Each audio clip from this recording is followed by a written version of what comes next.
Hello YouTube family, कैसे हैं आप लोग। आशा करते हैं कि आप लोग अच्छे होंगे, स्वस्थ होंगे, मस्त होंगे, अपने अपने घर में अपने अपने परिवार साथ खुश होंगे।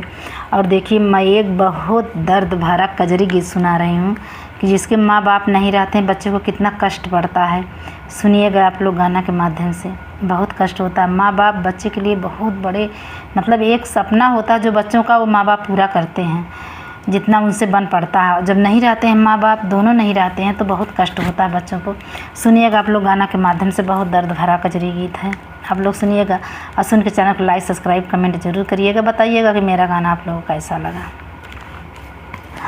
जे ही दिन छूटी गए पापा जी के साथवा, टूटी गए कुल यारा माना माना। जे ही दिन छूटी गए पापा जी के साथवा, छूटी गए कुल यारा माना माना। जे ही दिन बेटा लगाए मुखया गिया, जे ही दिन बेटा लगाए मुखया गिया, जरी गए सारी बदनिया ना। जे ही दिन बेटा लगाए मुखया गिया, जरी गए सारी बदनिया ना। कहाँ पे बेटा तोहार आयल जिमीदारवा, कन्हवा पे बेटा तोहरे आयल जिम्मेदारिया, आयल जिम्मेदारिया हो आयल जिम्मेदारिया। कान्हावा पे बेटा तोहरे आयल जिम्मेदारिया, अब नाही केहू के सहारावाना। कान्हावा पे बेटा तोहरे आयल जिम्मेदारिया, अब नाही केहू के सहारावाना।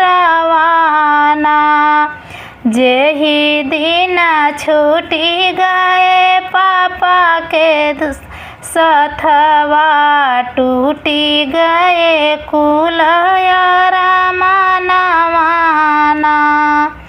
जे ही दिन छूटे बेटा मम्मी के साथवा, जे ही दिन छूटे बेटा मम्मी के साथवा, जे ही दिन छूटे बेटा मम्मी के साथवा, बेटा के छूटी गए दुलारवाना। जे ही दिन छूटी गए मम्मी के साथवा, बेटा के छूटी गए दुलारवाना।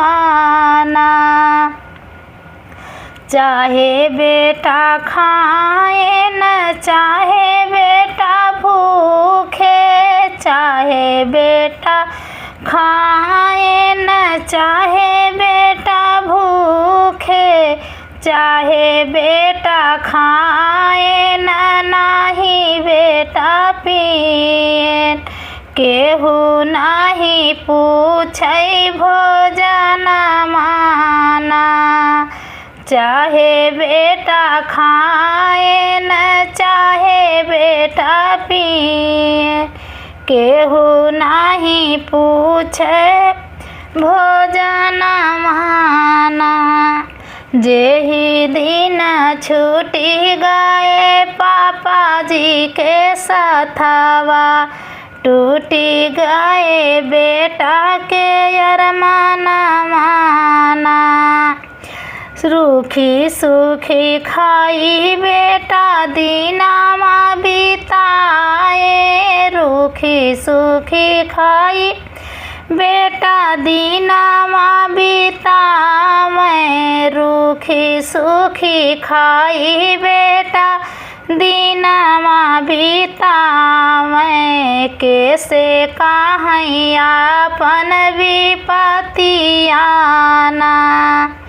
जेहि दिन छूटी गए पापा जी के सथवा, टूटी गए सब अरमानवाना।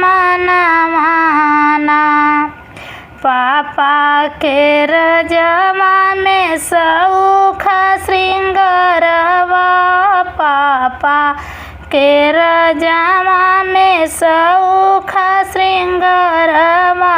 मम्मी के राजे में दुलारावाना। पापा के रजवा में सौख श्रृंगारवा, मम्मी के राजे दुलारावाना। ये न करया दर करया मोरे बेटा, नहीं हुई है बड़ी दुर्गतियाना।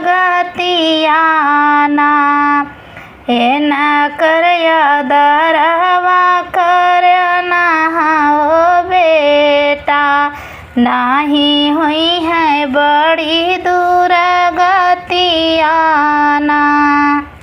जेहि दिन बेटा जेहि दिन छूटी गईले पापा जी के सथवा, बेटा के बढ़ल परेशानियाना।